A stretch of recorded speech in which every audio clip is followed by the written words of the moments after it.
So it's been one jam-packed adventure of 8 days. Yeah, it has been.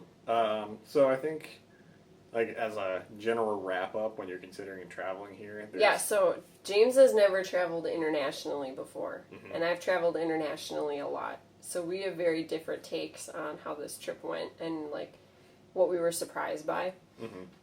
So as a newbie to international travel, what was the biggest surprise for you? I think part of it was when we were planning, like, what we were going to be able to do in a day. I didn't realize, like, just how off we were going to be. Like, I thought it was going to be easier to transition to, like, this time zone, but, like, 12 hours is a lot to adjust to. So I think you should kind of consider that. And if you can, try and, like, shift your normal schedule before your trip by just a little bit, as much as you can get away with, so that it won't be as crazy of a transition. And then also, like, figuring out some of the culture. Like, we had some books that we were given by people that helped a lot. Your mom. Yeah, my mom mostly. But, like, some of the stuff you have to kind of see to, like, really get. So here, when you're handing, like, money or your credit card to a cashier, like, you're supposed to put it on this tray that they have by the register. And then, like, you push it to them, and then you don't hand it to them directly. And then when they're giving you stuff, they, like, hold it like this with both hands and, like, bow and give it to you. So it's kind of a weird exchange compared to what we're used to. As well as, like, you don't tip people here. It's a huge offense to do that. Like, you pay for your service all around. Like, it's all included in the price. You shouldn't have to pay extra. So that's very, very different than our U.S. point of view. See, I knew that we wouldn't be able to do things all in one day. That's actually why I split Shinjuku up into 2 days. Because I was like, there's no way we can do all that in a day. So I knew that. I was not surprised by our inability to adjust properly to the time zone. We got pretty good. We got up at, like, 6 o'clock-ish today. Just in time to go to New Zealand. They're 3 hours ahead. Yep. So we've been waking up on average around 4. So that will equate to waking up around 7. So that'll work out in our favor. Yeah. I think one of the other things to, like, keep in mind is try and learn some of the customs ahead of time. Especially, like, here, you don't eat with forks, and sometimes you eat with spoons depending on what you're eating. But you should know how to use chopsticks. So if you don't know how to do chopsticks, you should learn ahead of time. So yeah, learn some of the culture stuff ahead of time and practice if you can. I think, as a person who's traveled a lot, I already knew that. I was not surprised by that. And I've lived in China, so I've learned how to use chopsticks. I guess what I found, like, the biggest piece of advice that I would have is, even though our phones don't have international data, you should take it everywhere. Because what we've noticed is a lot of the restaurants put their menus outside the restaurant, because the restaurants are so small that you usually have to wait in a line outside of it, because they can only seat like 5 or 10 people at a time. And so they have the whole menu out there so you can be enticed to wait in their line. And you can just take a picture of what you want and show them the picture. And that goes a lot easier than trying to, like, explain it. Yeah. Because even, like, not that many people spoke English, or if they did, they weren't confident in their ability to do it and, like, didn't feel comfortable. Not using it. Right. When we were at that cat cafe, I thought she spoke really good English, but she kept telling us she's so sorry her English was so bad. Yeah, I thought she was probably one of the better people. There was only a couple other people that I was really surprised. There was an old guy that was helping us with the trains who spoke pretty good English, but we still, like, when we were talking, he would type on a calculator to show amounts and things like that, so they still prefer using, like, pictures or visual things to, like, convey what they're saying. And so, even though we didn't have data, our phone ended up being, like, the best way for communication. And I have Google Now on my phone, and it'll randomly give me sayings and phrases. In Japanese. Like, it knows that we're checking out today, so it has, like, preloaded phrases. It's like, I'm ready to check out on my phone already. So, I mean, that works out. And they use a lot of coins. Like, they have a 100, a 500, a 50, and a 1 yen coin. And the exchange rate is about 122 yen is $1. So they use a lot more coins. They don't really, and they almost never use cards.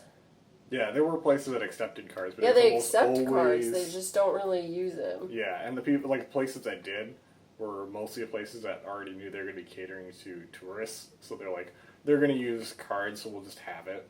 Yeah, we went to one place that's like the equivalent of a dollar store, and they didn't accept cards. Even though they had signs everywhere that said the cards they'd accept, so... Yeah, and even if they do accept cards, they may not accept, like, foreign cards. So there's, like, the Suica and the Pasmo, which are the Japanese credit cards that are really common. And so they might accept those, but not MasterCard, Visa, or Discover.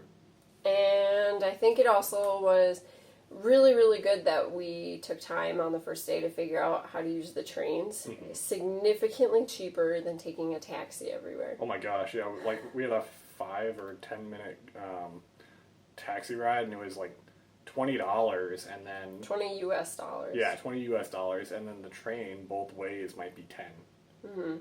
So total. Yeah, total. Not $10. Round trip. Yep.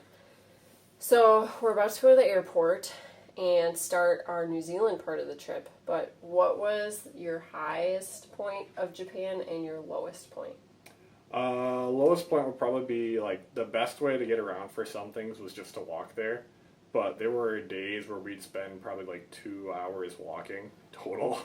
Which, when you're not really sitting or resting much, that like it can be kind of painful. My Fitbit's really proud of us, though. Yeah, it was so confused, though. At noon it would reset because it would think it's midnight. Yeah, my Fitbit's still set to Central Standard Time. So at noon, it resets every day. So, like, right now, even though we haven't gone anywhere or done anything, it says that I've done, like, 15,000 steps. Yeah, and her Fitbit also has, like, a counter on it. So, like, you get 5 stars when you finish everything.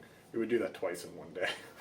That's fun, though. It's like a double achievement. Yeah, but yeah, it was a lot of walking, and so like when we get back at like 6 p.m., we'd be just exhausted, and our feet would be killing us. That was my low. The high, I think, was exploring. They had a lot of green spaces here, which we don't really have in big cities in the U.S. Like, you can go to New York and you'll see Central Park, and Milwaukee's making green spaces, but it's not anywhere near as common. You can go probably a couple blocks and reach some kind of park or like resting area. That's a nicer place, which I thought was really cool. I think my low was kind of the food. So I don't eat meat and I don't really like fish. So that's kind of everything. We've gone to restaurants, or like we didn't go to them, but we walked by restaurants that sell only seafood, which makes sense because we're right on the ocean.